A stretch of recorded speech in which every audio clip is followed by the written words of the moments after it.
happy you're back! OMG guys! Look! Bumabalik na yung meal ko! O, diba? Hindi kayo makapaniwala kahit din, diba? Hindi ako nag-8 times ng pump. Ang ginawa ko lang, uminom lang ako ng isang baso ng pure malunggay talaga. Hindi na ako gumastos. Sinaluan ko lang ng Milo. Uminom ako ng mga iba't ibang uri ng fresh milk. Yung nakasanayan ko at saka bago to, mga lactation cookies from Davao Lactation. Ayan, ang dami nito. Yung isang box ko na crinkles, ayan, nag-alarm. Sorry naman, naubos na. Plus eto, meron pa to, hindi ko pa na gagalaw. Ayan. Tapos, look, eto na siya ulit. I'm so happy! So, hapon na tayo ngayon ha, ng December 21. O, diba? From maramihan, to biglang naging tag 2 ounce na lang per day, to naging 4 na lang, to naging 6, hanggang naging 8. Tapos, eto ngayon ulit. So, i-check natin. Oh, I'm so happy you're back. Ayan, my milk is back. Thank you so much. This is 6.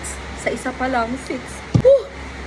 Thank you. I'm so happy. Next. Diba? Check natin.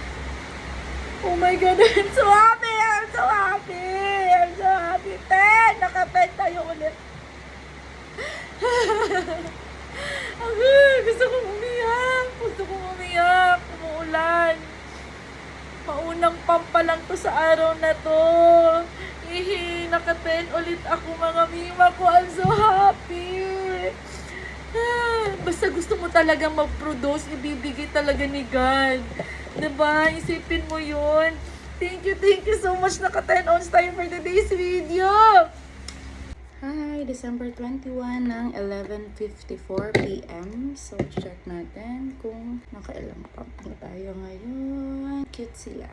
Kasi malapit lang ang interval, feeling ko, sa pump from kanina. Kasi medyo late na din yun ng hapon. Mga nasa 4 to 6 hours lang yung interval. Anyways, at least meron na akong 10 ounce kanina, diba? More. Basta push mo lang natin na gusto natin makaproduce ng milk for the go. So, kung gaya ng pagka-stress, kung hindi mo makakontrol yung stress, kusa talaga nadadala yung hindi makaproduce ng milk. So, kung gustuhin mo, parang ano lang ba, mind over body, pag-iisipin mo na makakaproduce ka dun, nakakaproduce ka talaga. So, yun yung iniisip ko because gustong-gusto ko talagang mag-produce pa ng milk for jam. As in. Pero hindi ko kaya yung 8 times na pump a day. Diyos ko. Wala na akong time. Hindi kasi ako makakagalaw unless puro crop top ako na mahigpit. So, para hands-free ako.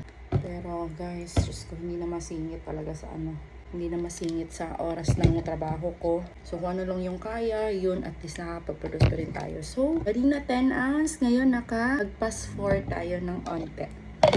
At least naka-14 tayo sa isang araw. Sa ngayon na petsa, o ayan, nag-pass lang siya konti. Ito yung 4, ito yung milk. Anyways, good night!